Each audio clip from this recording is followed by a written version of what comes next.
प्रिय भक्तगण, सादर प्रणाम। श्री कृष्ण जी ने कहा, गीता में श्री कृष्ण ने बुद्धिमान व्यक्ति की पहचान बताई है। इसके अनुसार सबसे समझदार और स्थिर बुद्धि वाला व्यक्ति वही है जो सफलता मिलने पर अहंकार में नहीं आता और विफलता मिलने पर गम में नहीं डूब जाता। गीता में श्री कृष्ण कहते हैं कि समय कभी एक जैसा नहीं रहता। जो दूसरों को बेवजह रुलाते हैं उन्हें भी रोना पड़ता है। जो दूसरों को दुख देते हैं आगे चलकर उन्हें भी दुख भोगना पड़ता है।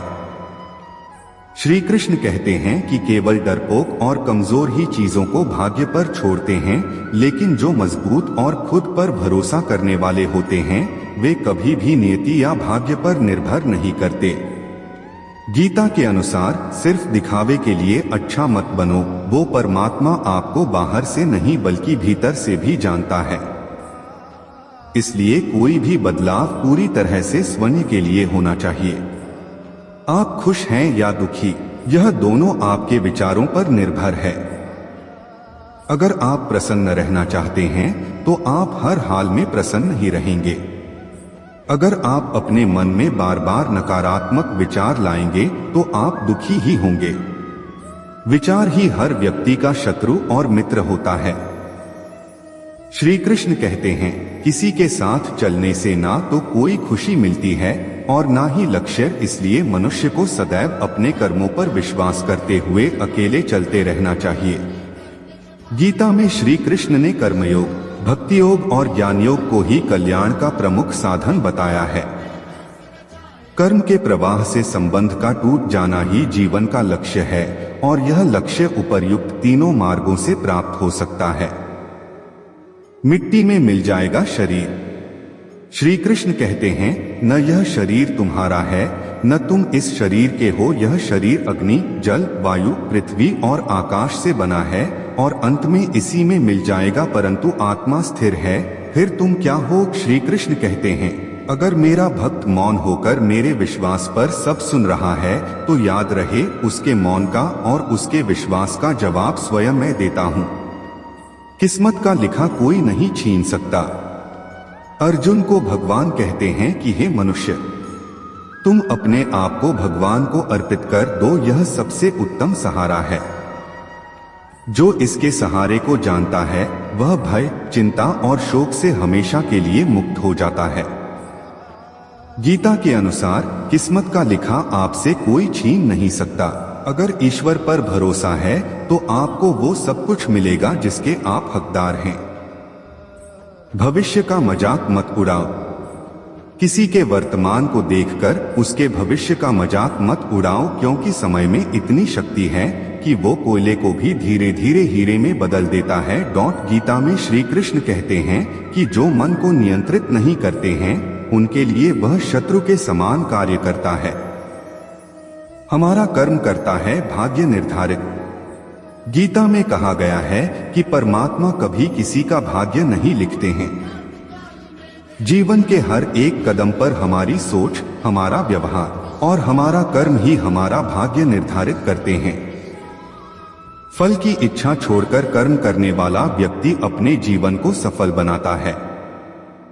अपने अनिवार्य काम करो, क्योंकि काम करना वास्तव में निष्क्रियता से बेहतर है।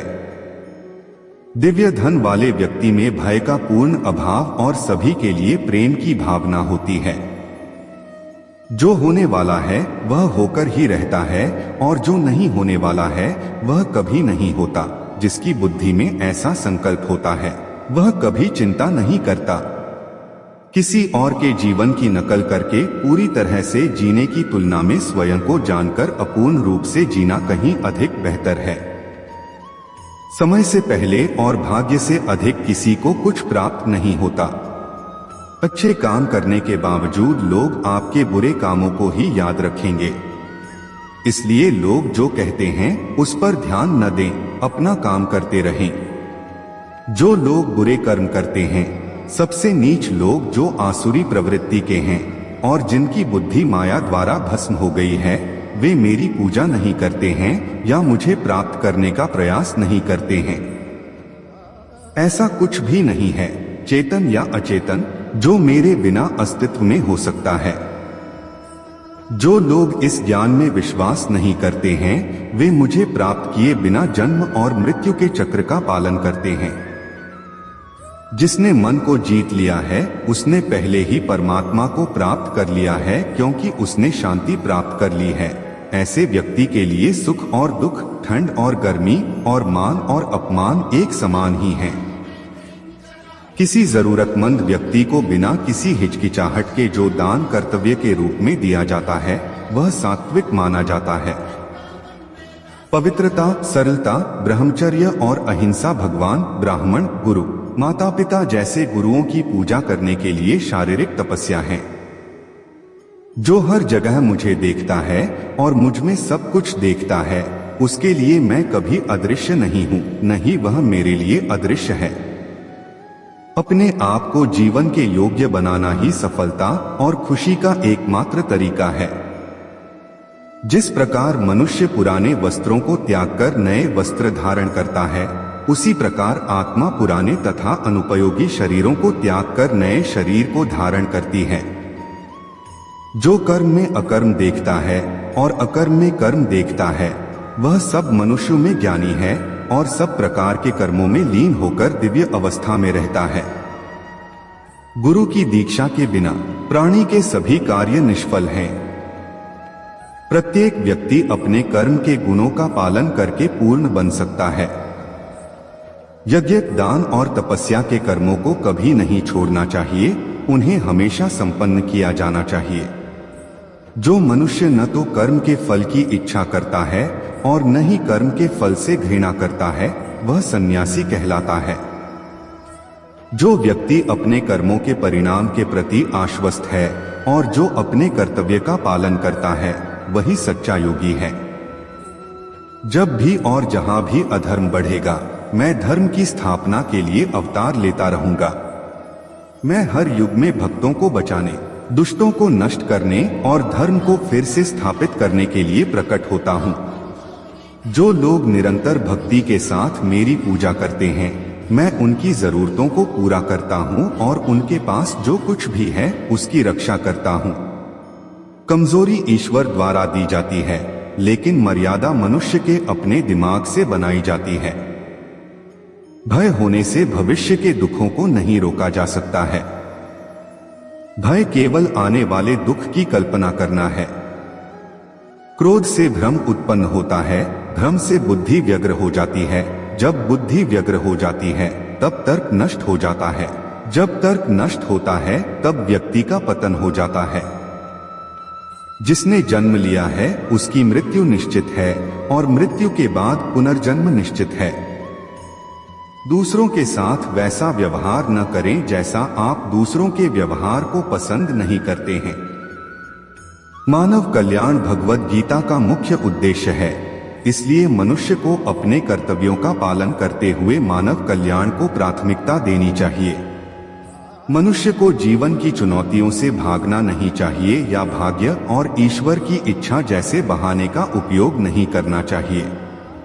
स्वयं को ईश्वर को समर्पित कर दो, यही सबसे बड़ा सहारा है। जिसने भी इस सहारे को पहचान लिया है वह भय, चिंता और दुख से मुक्त रहता है।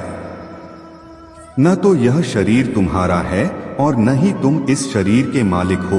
यह शरीर 5 तत्वों से बना है, अग्नि, जल, वायु, पृथ्वी और आकाश। एक दिन यह शरीर इन 5 तत्वों में विलीन हो जाएगा।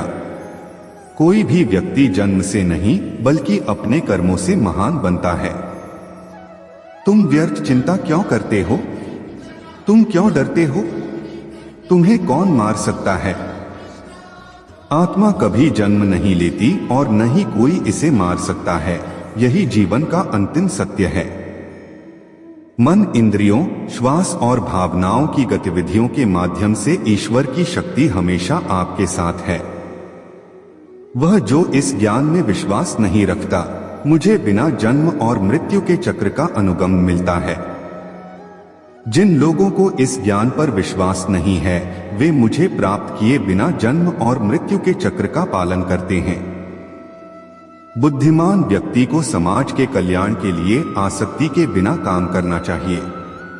अपनी इच्छा शक्ति के साथ अपने आप को नया रूप दें। स्वयं को कभी भी स्वयं की इच्छा से निराश न होने दें। मन की बीमारी, खून, सांस और भावनाओं के माध्यम से भगवान की शक्ति सदा साथ है और लगातार आप एक साधन की तरह प्रयोग करके सभी कार्य कर रही हैं। ईश्वर की शक्ति हर समय आपके साथ है। मन, इंद्रियों, श्वास और भावनाओं की गतिविधियों के माध्यम से और आपको मात्र एक उपकरण के रूप में उपयोग करके लगातार सभी कार्य कर रहा है।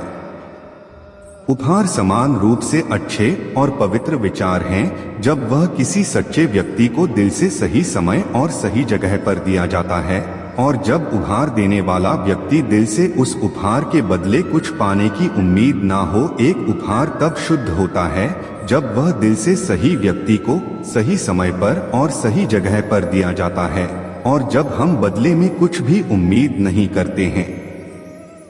आत्मज्ञान की तलवारों से संदेह, अपने हृदय से अज्ञान के दो भेद अनुशासित रहो, उठो। तो दोस्तों, लेते हैं आपसे अलविदा। मिलते हैं एक और वीडियो के साथ, तब तक के लिए जय श्री कृष्णा।